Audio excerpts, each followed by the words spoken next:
The tourism minister expresses regret over Wednesday's traffic collision, which claimed the life of one visitor and left several injured. A comprehensive public sector transformation program for the country and a renewed call for a sex offenders registry and victims unit. I am Iduna John-Baptist with the Channel 5 News. Details after this.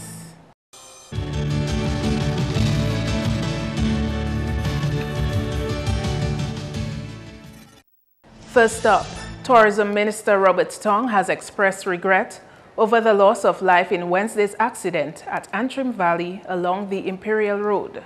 Minister Tong has expressed deepest sympathy to the husband and family of the British visitor who was killed in that accident.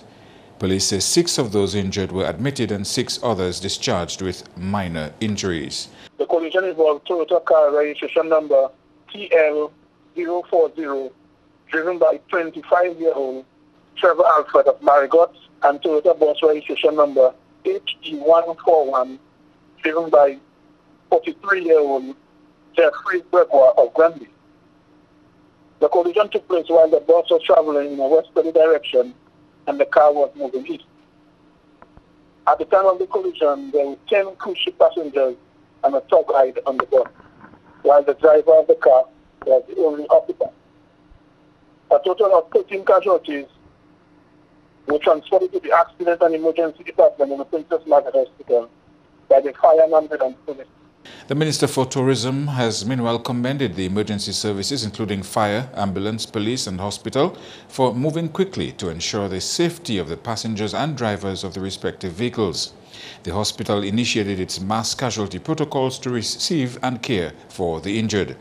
The tourists were passengers on a P&O ship Azura, which was docked on island on Wednesday. Senior Vice President of the cruise line, in a press release, said their employees and crew are working to do everything they can to extend support and assistance to those affected and their loved ones. Other lead stories. The process of developing a comprehensive public sector transformation program got underway on Thursday. The transformation program seeks to improve and sustain government's performance through coordinated initiatives and interventions.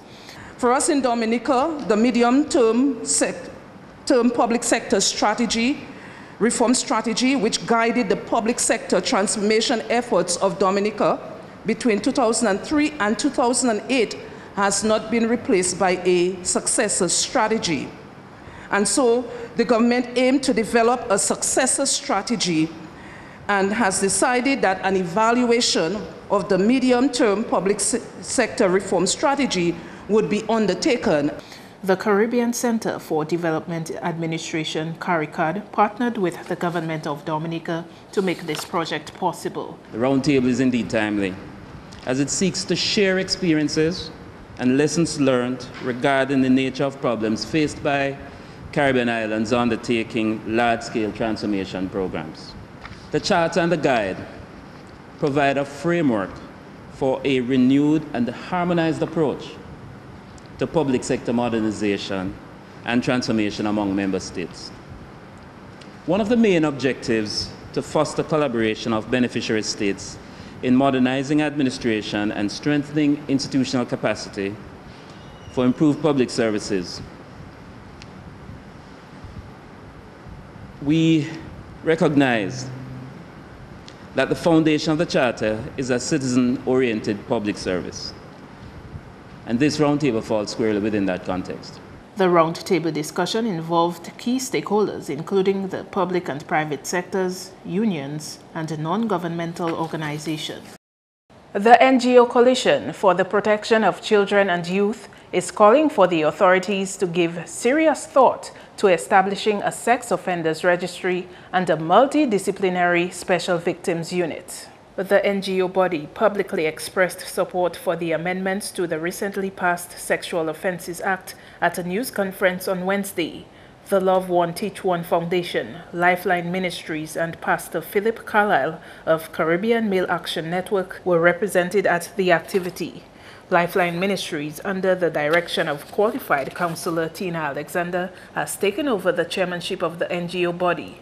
She is suggesting researching best practices in other countries with a sex offenders registry. The sex offenders register is something that is operational in most other countries, and it doesn't require, as I understand it, a change in the law. It's a matter of the change in practice, that it would be quite possible for the police to hold a register of sexual offenders so that when people are released from prison, having served their sentence, that the police are alerted to where they're actually living, and that there can be proper observation of the person to make sure that they don't in fact join households with other children without there being proper protection of those children.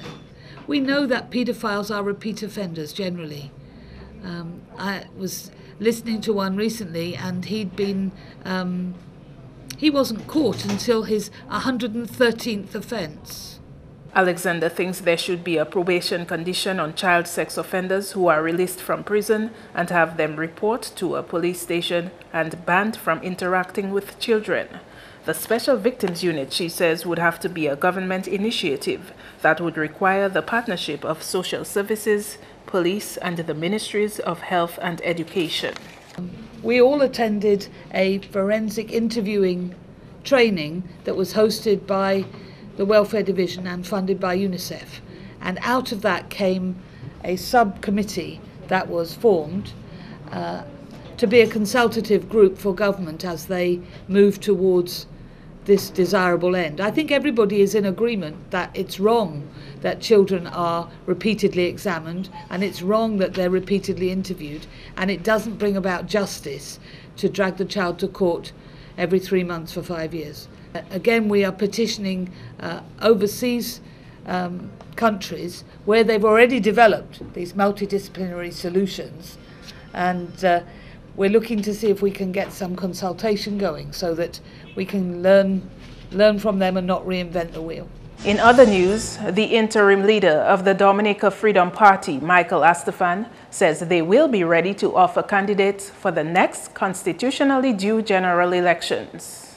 He said he recently attended a convention last month in England, and several people have been participating in programs abroad with the aim of resuscitating the party. It's difficult. It's a difficult task, but we're moving ahead and we're making progress. We've settled it for a convention in April next year, and there are several persons who are interested in the leadership. So I'm looking forward to, the rebuilding. Astefan says they are not interested in an alliance with the main opposition, United Workers' Party. We don't support the United Workers' Party policies in most instances, but as members of the opposition, if we criticize government, the government, is in power because they've had the support of the Freedomites. So they're trying to let Freedomites believe that we are in some form of alliance with the UWP. Alliances has brought tremendous difficulties for us in that you can see what happened. We had a leader who, compromised the party's objectives, the party's policies, and the party's whole position as a democratic party. You're watching Channel 5 News. Coming up, the issue of workplace safety, and later on, sports and the weather. Stay with us.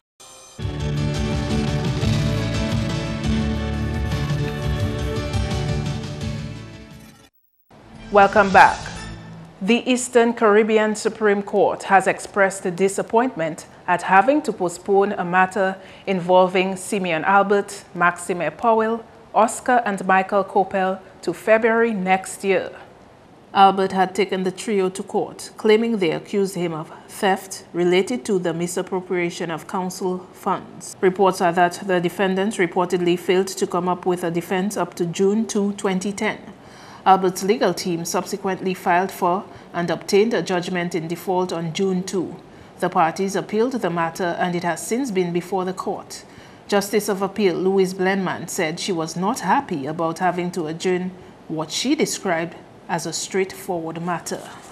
A strong warning to Dominican employers to ensure safe workplaces for their employees. Labor Commissioner Matthew Libler says Dominica's laws make provision for the proper treatment of employees, and as such, employers must adhere to these practices. We do have on occupational safety and health, employment safety legislation, and we do have regulations that need updating in Dominica. But we are guided by the international conventions, which we have, of course, ratified and signed. And we join the international community in ensuring standards at work are standards that meet the basic safety and health standards. That is to say, there is no work, no matter how attractive it may be, no matter how good the salary may be, we consider to be decent work if the safety measures have not tested to be benchmarked, at least by international standards. In making reference to the international community, Dr. Libler pointed out that some businesses have lost markets as a result of poor working conditions, and he wants Dominica to avoid that. And many countries have lost opportunities for trade agreements, and many industries have lost markets, and many service providers have lost markets for exporting their services or their goods because it was determined that the conditions under which the employees were functioning were not healthy and were not safe. There are still workplaces where women are allowed and forced to work standing for 8 hours without no consideration that they are ladies, and you know what is developed in their legs after, and swollen veins and all kind of rheumatism and all kind of issues, where it wouldn't take anything at all from the employer to have them just to sit on a stool while, for example, a cashier. Why a cashier have to be obliged to stand for 8 hours? The Labour Commissioner also urged employees to stand up for their rights and not only be satisfied that they have a job. People are still just happy enough to have a job and get paid. While in the international community, that is not all that matters. Decent work is the idea that is being promoted, and decent work means safe work. Hazards should be identified and risk should be reduced significantly to ensure that that worker leaves home healthy, delivers on his services, and go back to his family in one piece. Certain persons resist in putting safety measures in place. So you still have workers working in extreme heat, in extreme cold, in extreme smoke, in extreme bad fumes, in extreme dust, having to be in the heat and pass under the dew or the drizzle to go elsewhere on another part of the workplace. We still have great issues of safety where workers work on construction sites without wearing their steel toes, or without wearing their helmets or the goggles or whatever, the mask which they need to wear. We still have farmers just spraying insecticides and vermicides and what have you without any sort of protection. And speaking of workers and their safety, Clear Harbor employees have nothing to fear with a Trump administration. Throughout his campaign, Donald Trump has expressed a policy decision to bring back jobs to America. Justified or not, these comments have led to some Clear Harbor employees feeling uncertain where job security is concerned. General Manager of Clear Harbor Dominica, Luther C., spoke to Channel 5 News on Thursday about the matter. Clear Harbor's in a great spot this year. We've started this year with about 720 employees, and we've reached our 800 mark. We've landed new business that we start new training for this coming Monday. That will start, and it's going to be at the end of that ramp. It will probably be about 150 jobs and a brand new program that we're bringing here. Additionally, I am about halfway through a process. We had a program here at Clear Harbor that's been at about 250 employees for the better part of 4 years that has now decided to grow with us. So we are well in the process of adding about 135 to 150 jobs before the end of this year. We're about halfway through that process right now with quite a number of people in training. So Clear Harbor's business is very strong. We're steady growing, and we have big plans for next year as well. C said it's normal for some employees to feel threatened by the impact of Trump's business policies, but he assures employees there is no need to be alarmed.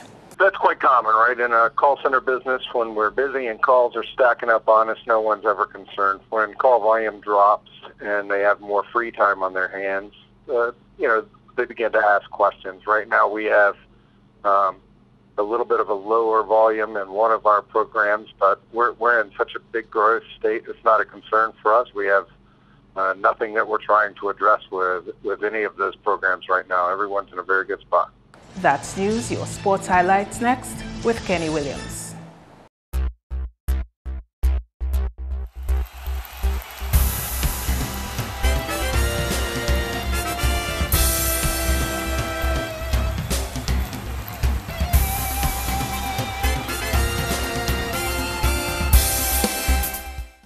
The 2016 Sports Division Secondary Schools Football Competition continues on Friday with epic battles in the 13 and under, under 17 and 20 categories. Portsmouth Secondary will play host to Northeast Comprehensive, St. Mary's Academy will take on Dominica Community High School at Newtown, and Pierre Charles Secondary will come up against Castle Bruce Secondary at Portersville. These under 13 matches are scheduled for 2 p.m. At 3:30, Portsmouth Secondary will go head-to-head with Isaiah Thomas at Portsmouth in an under 20 encounter, while St. Mary's Academy will do battle with Dominica Grammar School at Newtown, and Pierre Charles Secondary will take on rival Castle Bruce at Portersville in the under 17. SMA tops the under 15 category with 9 points from 3 games in Zone A, and DGS 6 points in Zone B. Leading the under 17 class is SMA with 6 points in Zone C, while Zone D's leader is ITSS. Finally, in the under 20 category, DGS and ITSS are in the lead with 2 wins each.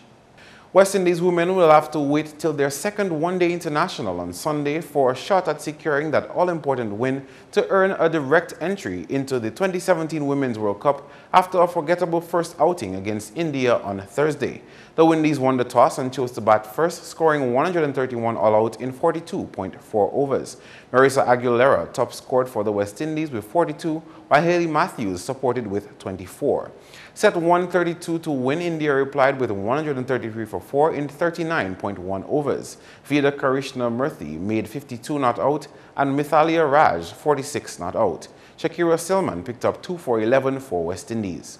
More sports now. One former WICB CEO believes the board's recent decision to charge a 20% release fee in order to provide a non-objection certificate to Caribbean players participating in overseas T20 tournaments will not stick. He says there is a better way to approach the situation. It's their policies. I do not know what's going to happen, whether the players will actually pay them, but the local boards like South Africa have said, no, we won't pay. So that is, I think that's going to die in the process. I think it will go nowhere. You can ask the player what it is you need to pay back to, say, Trinidad. Well, most of them are from Trinidad, well, some from Jamaica. The Trinidad boards, because they are members of the local board. They learn cricket through their local associations. West Indies, WICB is just a franchise holder, you know. So they're not the ones who benefit from it. Should be the local boards of, like Dominica Cricket Board, if there's a Dominican. And so it's a very complex process. And I expect that everybody will start asking for dollars. So I think it will die in the process. I don't think anybody will pay. So, but I think the WICB is premature to put the levy, and the other boards across the world are reacting to it. Back with more cricket, where it took Sri Lanka just over 50 minutes to wrap up proceedings on the final day of their test against Zimbabwe as they took that match 257 runs on Thursday. Resuming on 180 for 7, Zimbabwe folded on 233 to give Sri Lanka the win. Ranganan Hirath, in his first and perhaps last series as Sri Lanka captain, celebrated a 2-0 series win with his 7th 10-wicket haul in tests. No Zimbabwe batsman topped Craig Irvin's 72. The final scores: Sri Lanka 504 and 258 for 9 declared, Zimbabwe 272 and 233 all out. Still in cricket, England trails India by 474 runs with 10 wickets remaining in the first innings at the end of day 2 of their first test match on Thursday. Coming from 311 for 4 on Wednesday, the English team was bowled out for 537 in 159.3 overs. Ben Stokes struck 128, Joe Root 124 and Moeen Ali 117. In reply, India reached 63, Gautam Gambhir 28 not out, and Murali Vijay 25 not out. Finally, in sports, after almost 2 months, a disciplinary matter has now been put to rest. This as Don Leogal presented DFA President Glenn Etienne with a written apology following a matter in which he was accused of verbally abusing referee Carlisle Jean-Baptiste on September 13. Speaking with Channel 5 Sports, Leogal said following discussion with the disciplinary committee, he was asked to submit a written apology to the DFA President by November 8, which he did. He said that the letter was sent ahead of the due date. That's all the sporting highlights for now. I am Kenny Williams. Be sure to join us next time.